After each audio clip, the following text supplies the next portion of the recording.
are you? Ignore the mess over there. One day I'm going to tidy up that bloody cupboard. Hello everybody, anybody new that's joined us for the very first time from Instagram. Sorry, my nose is still tickling, I just did a COVID test. Just give us some hand waving emojis so we can welcome you, shout out your name and welcome you to our little team here. Hope you're all well and had a lovely Easter. If you're new to the channel, hit the subscribe button and the notification bell. Hello, Beth. Because we do a lot of stuff on this channel. The notification bell will let YouTube tell you when we're live and all of that. I do feel slightly reduced. This is Mark, in case you've never met Mark. And this is Nadia, in case you've never met Nadia. I feel slightly rejuvenated after a very, very nice Easter Monday. So thank you guys for being very tolerant. We had a bit of a day off yesterday from social media because we just thought we needed it and it was really good and nice. It was really good. And we had a remarkable visitor. A remarkable visitor in a remarkable vehicle, didn't we? We did. And what did they bring it? Well, we're not going to tell you what they brought it because we're going to show you on the vlog. So lovely Lisa. Lovely Lisa came over and behind her was a second car that was her husband, Carl's car, who you've met, Carl. And because they brought over our Christmas presents. It's been that long. And our birthday presents, because our birthday's in November. And Lisa has made us something so beautiful that she needed the two cars, but you're going to see that in the vlog. It reduced me to tears. Yeah, Actually in tears. I have to say, sorry, we didn't film any of that, of the tears and stuff, because we just wanted to do like just but we're going to show you friends what without she filming it. Yeah. But we'll show you what she brought us because it was so beautiful. Putin's on his way. God. So welcome, hello everyone. I'm sure lots of people are still on their Easter break. It's strange. It was. I think we put a vlog up yesterday to make up for us not doing coffee moaning, and it's curious, isn't it? It's curious as soon as you kind of Corkgate, Hazel Melbourne. That's what the two vlogs have been. Your tequila bottle, and you trying to get in and trying to get out. So annoying. The only issue was we didn't film the actual final getting of the cork out. How did you get the cork out? Because it took so long. Oh. Eventually, how did you? I just with that skewer. It was eventually you just chipped it. It was quite undramatic, yeah. But the cliffhanger was brilliant, hey? A lot of people asking how Nanny Di is. She's good. She felt a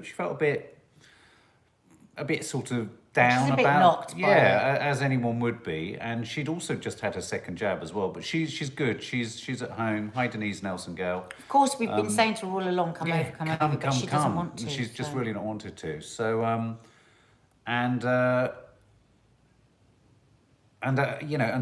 so hopefully she'll be coming this week. And I think today she's getting lots of sort of security stuff sorted out at her house. Good morning, Mo Power from LA. It's 2:38 a.m. Wow, good morning, early God, morning. we were talking about LA yesterday and how much we miss it and how much we want to go. Oh my God. Oh look, Polly123, listen to your cancel culture confessions of a modern parent. Really interesting, and I wanted to share this. It's not a weakness to change your mind. It shows you have one. Exactly. So yeah, guys.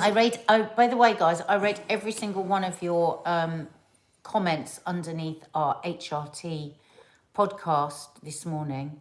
Thank you so much for so many of you getting in touch. And we're going to do another podcast actually talking about your comments. So, listen to that. I think we couldn't say people's names though, should we? Probably. So you might hear your comment, or we'll just say your first names just in case people didn't want them. But we really appreciated. Unless there were input. comments if they're comments under the YouTube film, and they're there. Yeah, I mean, I presume people are quite happy for them to be read. Yeah. But yeah. Good morning, Russ. Oh, you got your card at the weekend. I'm so pleased. Yeah, lots of cards went out. I've got some housekeeping to do. Thank you, Amelia Nicholson. We love you guys too. Yeah. Thank you, some housekeeping. So, first of all, Sharona, you have not only sent us 4 Easter eggs. Naughty. But as a backup, you've sent us 4 Galaxy bars. Oh, that's very kind of you. Now stop sending us things. Yeah, it's very naughty Stop of you. spending your money. Extraordinarily kind. Very sweet. Very sweet. Thank you. And some cards. We love getting cards. This is lovely because we know it doesn't cost anyone much just to send a card. And we love your messages. Kerry J. Williams, thank you for your beautiful message. Your message, I'm not gonna read- honestly, very- we felt a bit tearful reading Yeah. your cards today, Yeah, guys. really sweet. Your lovely message about green-fingered hell, and you just and you know, and don't worry about spelling. And we love a long message, and that's lovely. It's absolutely lovely. Angela Locke, thank you Angela so Locke. much for another little card and message that we've enjoyed Thank reading. you, such a lovely card. And I'll message you there. And then we've got another one here from lovely Anne-Marie. Anne-Marie. Wishing us a happy Easter, and that was just lovely too. But and look at this, check this out. Self-published by Jerry Mulvihill. We were talking about, we have a lot of Irish followers, and I studied the sort of Irish question, if you like, in my history A-level years ago. But the Irish famine, the truth behind the Irish famine, self-published by Jerry. God, Jerry. Mark, Nadia and family. Oh, God. And Jerry says, I'm an avid watcher of your YouTube channel, Andalus Women. This book was over 3 years in production, self-published. I hope you find it informative. Wow. If you care to give it a shout out on Coffee Morning or anywhere, it would be much appreciated. Well, there you go. So, Jerry wow, Mulvihill look at by that. Jerry If anyone wants Mulvihill. to get that book. The truth behind the Irish famine. I'm looking forward to dipping into that, Jerry. Thank you. Oh, Jerry, God, Really, good for you. isn't that? Yeah, wonderful. Look at that illustration on the back. Yeah. Fantastic. Yeah, beautiful.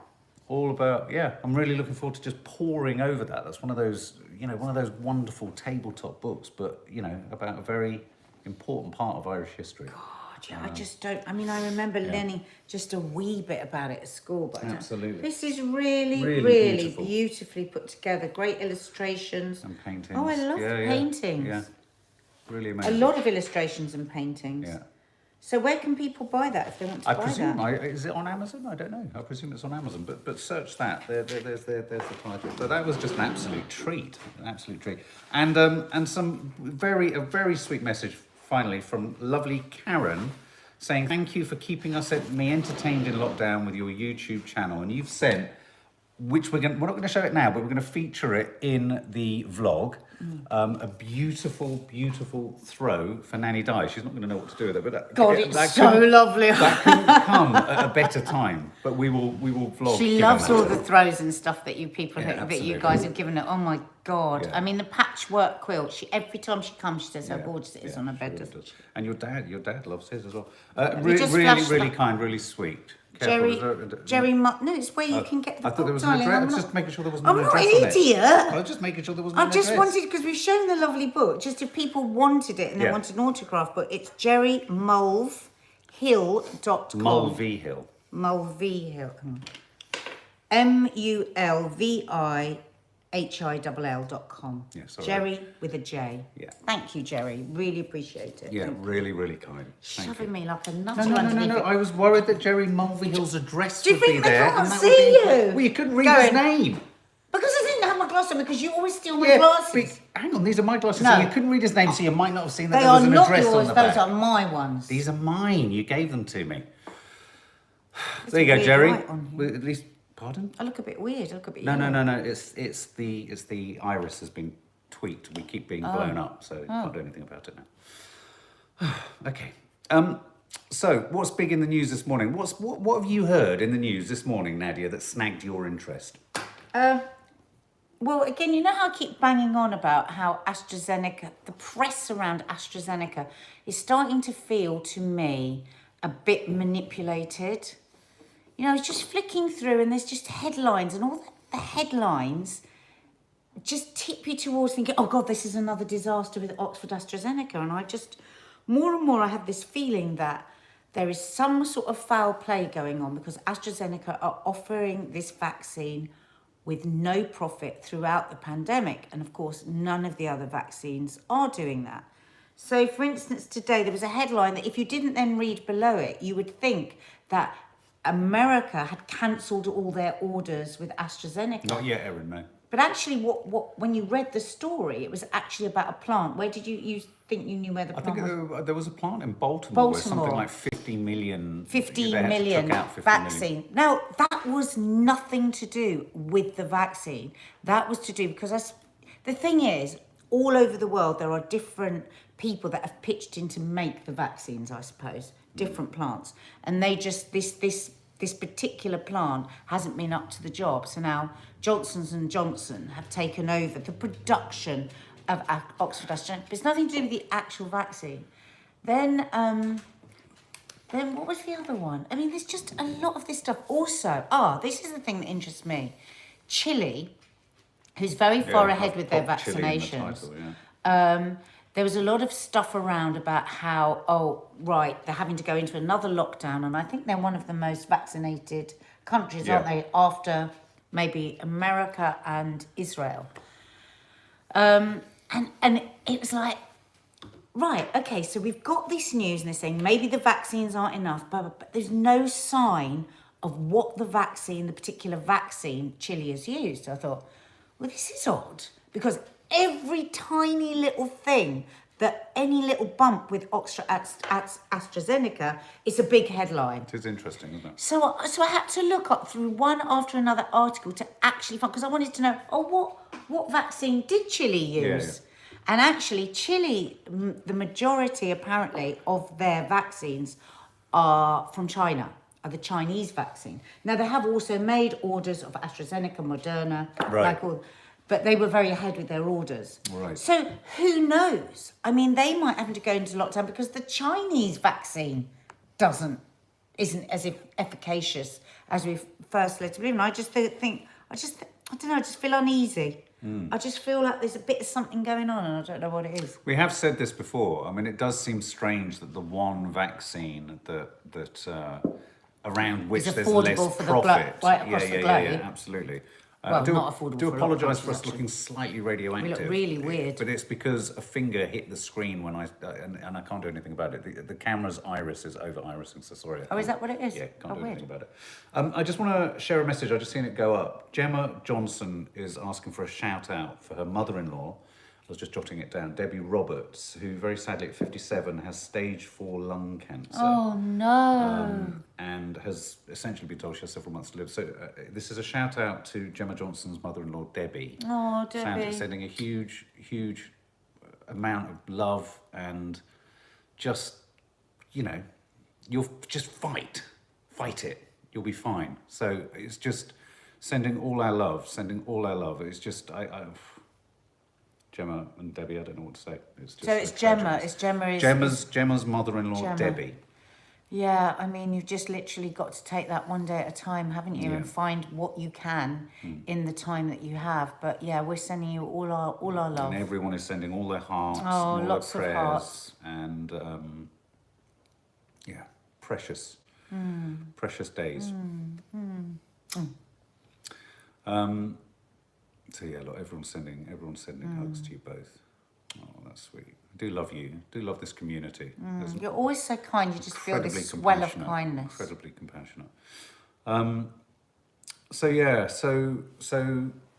sadly, so Nadia, you talked about the Chile problem.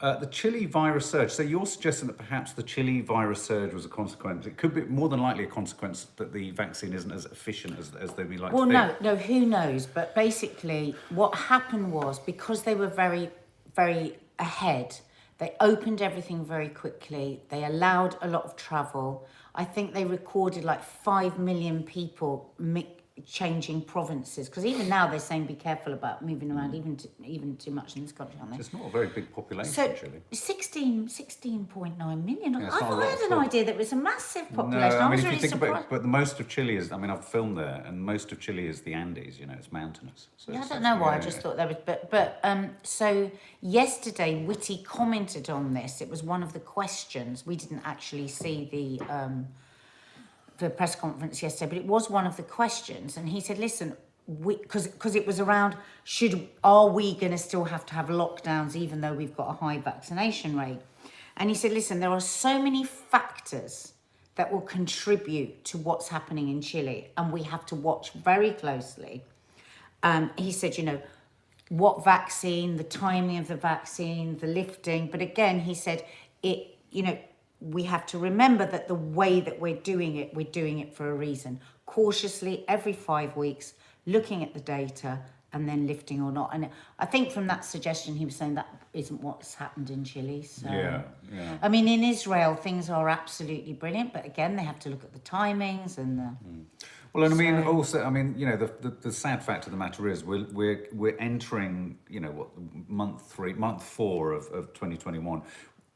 first vaccinations were happening before Christmas. In the next couple of months, we are going to be hitting that point where, some people and an increasing number of people will have had both sets of vaccines and will be getting a sense of long-term resistance and all that kind of malarkey. And I guess, the governments all over the place have to be uber cautious about that. Yes, there's talk about boosters, but, and we've had a remarkably successful vaccine rollout, and it looks like that remarkable success is going to have to keep evolving and keep rolling. I mean, someone just said there, I'm confused. So is this about the Oxford AstraZeneca that causes blood clots? I want to change the narrative on that a little bit. It doesn't cause blood clots. It's not about the AstraZeneca that causes blood clots. People have had blood clots who happen to have had the AstraZeneca thing. I think we have to get some sort of moderating kind of influence here, because I think behind the scenes, I think Nadia's absolutely right. I think somewhere, somehow, it seems strange that where there are side effects and issues with all the other vaccines, we never hear about it. Never hear about it. So it does feel like there's a sort of rubbishing can. And yet at the same time, everyone, look at the way Europe's played it. On the one hand, they don't want the vaccine, and then on the next minute, they kind of want it. It's like we want to hold it, but we don't want to use it. It's like, what the hell's going on? It's really strange. Though am I imagining this? Did I read somewhere that we, the British, an organisation here, decided not to give the Oxford AstraZeneca to under 20s. No, they're under 30s. They're talking They're about not talking about this that. was Neil Ferguson that mentioned this. He said because of the extremely rare cases. I mean, the thing is with COVID, one of the awful things about COVID is for some people are these multiple blood clots you can get. So he said there is no doubt about it. For people over a certain age, it's far more likely that, of course, it's the more sensible thing to do is have the vaccine, because there's a higher risk of clots with COVID than there is with the vaccine. But they're just looking into, they have to. This is a new vaccine. They have to look into things. So they're looking into the instances of people under 30. Yeah. But it's like we've said lots of times, isn't it? Look at the evidence on clots and the contraceptive pill. You take a risk every time you take a contraceptive pill, don't you? Yeah, absolutely. The possible side effects, this is what he was saying, of all drugs, any drug you take, you have to weigh up the possible side effects. And so I think this is going to be an ongoing story. We're looking at this, we're checking this, but somebody just said that the media have lost all sight on what is a responsible way to report stuff. It's just like scavenging and then just throwing fear at us. Yeah. And there are going to be bumps in the road all the way along the line. I'm not a mad, I very, very rarely go to the doctor. All my adult life, I've used homeopathy for everything. But I'm more scared of COVID than I am of the vaccine. And so that's why. Yeah, and that's a very simple sentence, which kind of is quite effective, isn't it? Your friend, lovely Lee, was there just saying that he felt a bit confused by the the briefing conference, the briefing chat yesterday, sort of suggesting that maybe there was a question mark over whether June 21st things were going to land on June the 21st. My sense of the mood music is that everything is running according to plan, apart from potentially international travel. This story has just broken, though. A scientist, I think on BBC News, has gone on the record as saying the UK is already repeating fatal mistakes of last summer as COVID lockdown eases.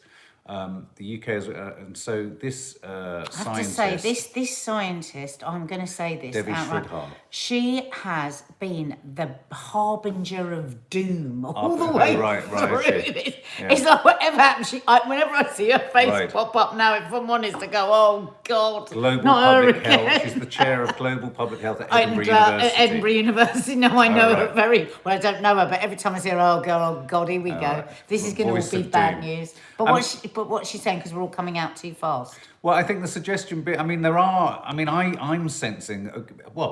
The repeat that happened similarly last year was an understandable human desire to get back out and live normal lives and see people. Insofar as that has now become the new abnormal. But look at that headline. UK is already repeating fatal mistakes of last summer as COVID lockdown. Well, no, it's not the same. We know a lot more about the virus. There are medications now for something. And we've got the population's vaccine. It's not the same. I always want to sort of say to these people who are sort of saying we're in the same place Please explain to me how we're in the Yeah. same place. We surely can't be in the same place. It's like Lee always says, hi Lee, you know, they're kind of hoisted by their own petard, or tapardly. That's joke between Lee and I. Because they've made us look at data. They've made us look at numbers. They've held numbers over our head for months and months and months. This amount of infections, this amount of deaths, and we're seeing the numbers. And we are now being told by the government and by scientists that they have done a very clear roadmap where they take us out of this bit by bit. It's not the same as last summer. And the other thing is, they're not stupid. They would have known with this first bit, people are going to go a bit mad. They will have written this into their plan. Absolutely. Of course they will. Like Lee says, can I just say, how can we be making the same mistakes as last summer? Even if we did the exact same behaviour as last, the difference is now we have vaccines. It's Unless they the want to same. stand up and say the vaccines don't work at all, and then we'll understand what they're saying. Yeah, they need to be honest. It's like either tell us that the vaccines aren't working or aren't going to work. But do you know what I mean? I think you're absolutely right, Lee. I mean, it in no way can be comparable. In no way can be comparable because we didn't have what we have now. So let's just add to this slight kind of frustration with things. But apparently, a report yesterday suggested that 8,000 tourists are arriving each day in this country. First of all, why? What are they doing? Well, a traveller from Peru managed to get a visa, and his reason for travelling to the UK and he got the visa, was to go and visit Big Ben. Right. He'd written, I want to visit Big Ben, and he was allowed into the country. So did he have to do the 2-week quarantine? No, Labour said it's completely outrageous that up to 8,000 tourists may be arriving in Britain every day, and demanded the government tighten up its hotel quarantine system to avoid new variants. God. Now, it just strikes me as staggeringly bizarre that when you have such a sort of stringent sort of airport terminal system, that anyone can get in if they're not. Do you know what I mean? I just think at this one point we don't want 8,000 a day across a week. You're hitting nearly 100,000 people. It worries me that. Yeah. It's stupid. It's just stupid. What do you think of that? But Boris? I just think, what I think has happened? They've willfully let this drift because they haven't wanted it to happen. Yeah. We've now got so far in, they're hoping it will just go away and things will just improve. And I think that's been part of the government's policy sometimes. It's just like, lots of people let it saying drift. it's the only thing that's worrying them out. Me too, because we've got this great roadmap. We're doing things bit by bit. We're really ahead with our vaccine. There's like increased use now, isn't there, of drugs also. Absolutely. And yet it could all be bucked up by variants coming in from various different countries. And that's the thing that still leaves me feeling really nervous. Yeah. So I mean, that's a big story. And I mean, again, Keir Starmer is stamping his foot about that. Tara Fitzgerald, the UK's fast vaccine rollout isn't comparable to other EU countries who've exported 48% of vaccines to countries in need. The EU hasn't failed at all, like so many have said. It's an interesting perspective on it. Someone up here was just saying in Germany, they haven't received their vaccine and there's no sign of them receiving Yeah, because it. it's interesting that you say that, Tara, isn't it? Because of what we see, maybe we're being told something different. And from, my experience, like with friends of mine who have family in Europe, there seems to be this absolute panic that they're not getting vaccines. Well, we keep hearing it a lot from Yeah, Germany. a lot from Germany. Yeah. I mean, my friends who have friends and family in Germany saying that they feel very let down with the... and in Sarah France. Elliott, no vaccines in Spain.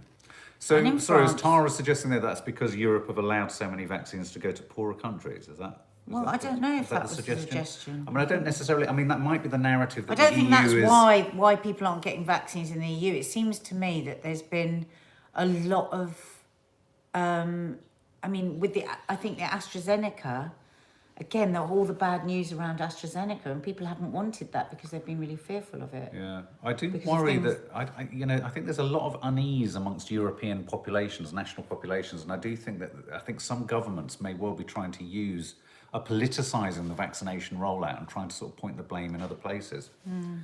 Sorry, I'm just having a strange sort of feeling in my chest. I feel suddenly very weird. Why? I don't know. What kind Just of? got a pain in my chest. Oh my God. Yeah. What kind of? Do you feel breathless? It's in my shoulder blade. Oh, Mark, stop it. It is. I feel a bit lightheaded. You all right? Do you want to? Should we stop? No, it's all right. We'll carry on. I'm just going to go and get a glass of water. You sure you're all right? Yeah, no, I'm fine. I just need a glass of water. Oh, Feel dizzy? yeah, I feel a bit lightheaded. Don't, because now you're making me feel lightheaded. Oh, is he making you feel lightheaded? Nads, how is Sweden, says Jane Bentley. Do you remember when Sweden used to be my comfort word? I think they've got very high rates going on in Sweden, haven't they? The last time I heard, I think Sweden is struggling. Are you having a panic attack, says Amy Lynch. No. It's very odd. No, definitely not having a panic attack. I just felt suddenly very lightheaded. Very strange. Worrying Hazel now. Now, the tragic story of Richard Okorogheye, I hope I pronounced that correctly, that's right. who went missing in Epping don't. Forest. And of course, there's this suggestion that a body they found in a pond might well be him. I mean, I've heard so many really traumatizing stories about the perception that his parents or his mum wasn't supported or taken seriously enough. And it's something that we've heard a lot around young boys going missing. You're right, sweetheart. Around young boys going missing, that things aren't taken seriously, or the idea that,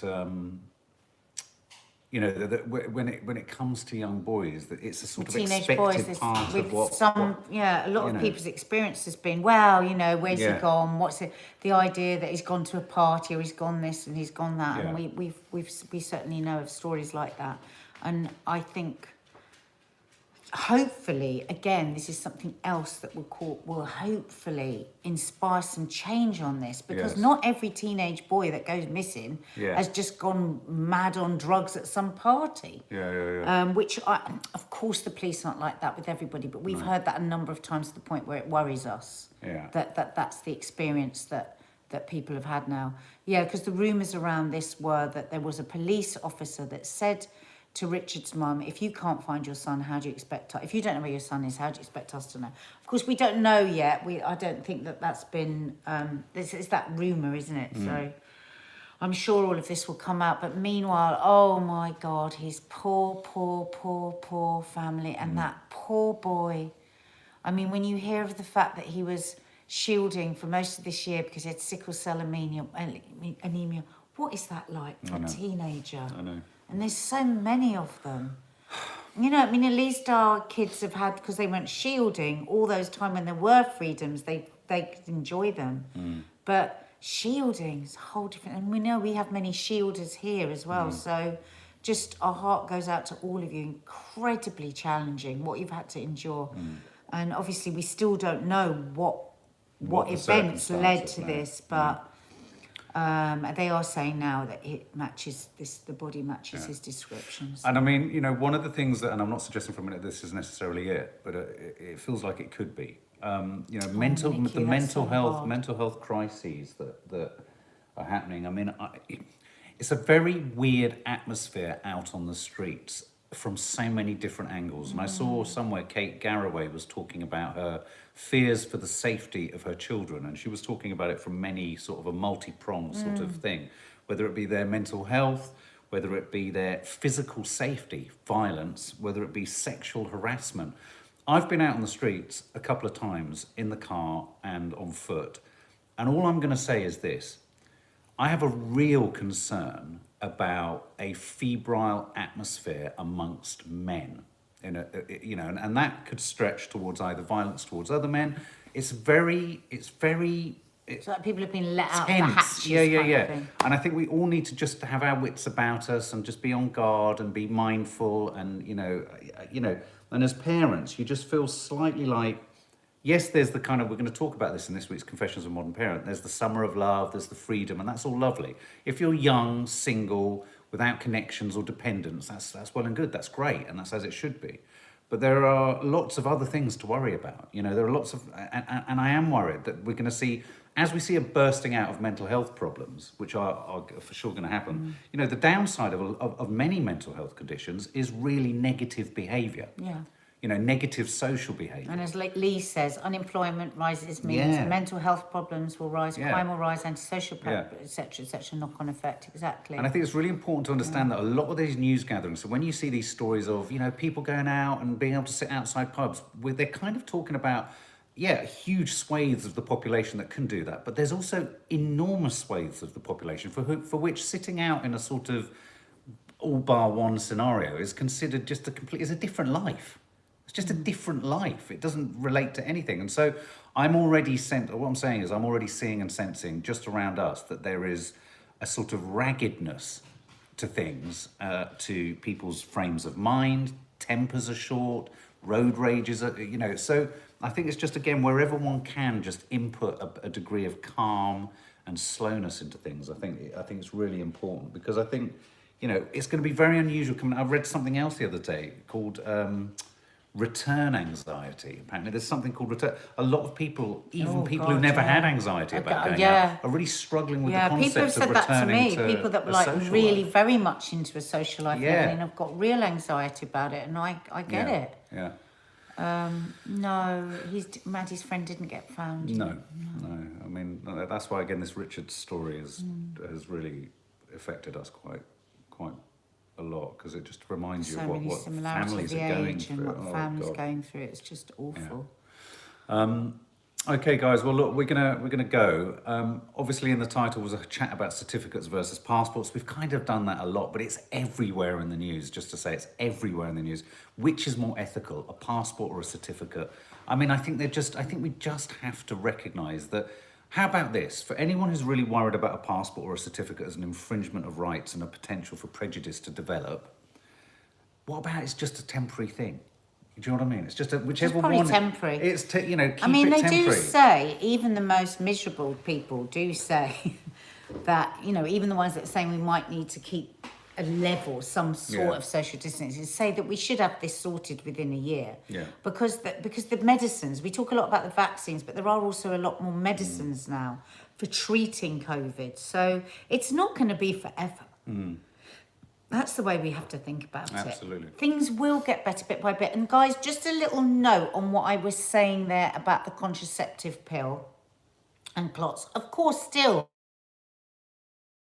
that is very rare. And the point that I was making was, with everything that we take, we have to be informed on what we're taking and look at those pamphlets and look at those leaflets and not be manipulated either way, really. It's about doing your own research with stuff. And and always consulting a doctor and not anybody else, or somebody that you trust, a health professional that you trust. Exactly.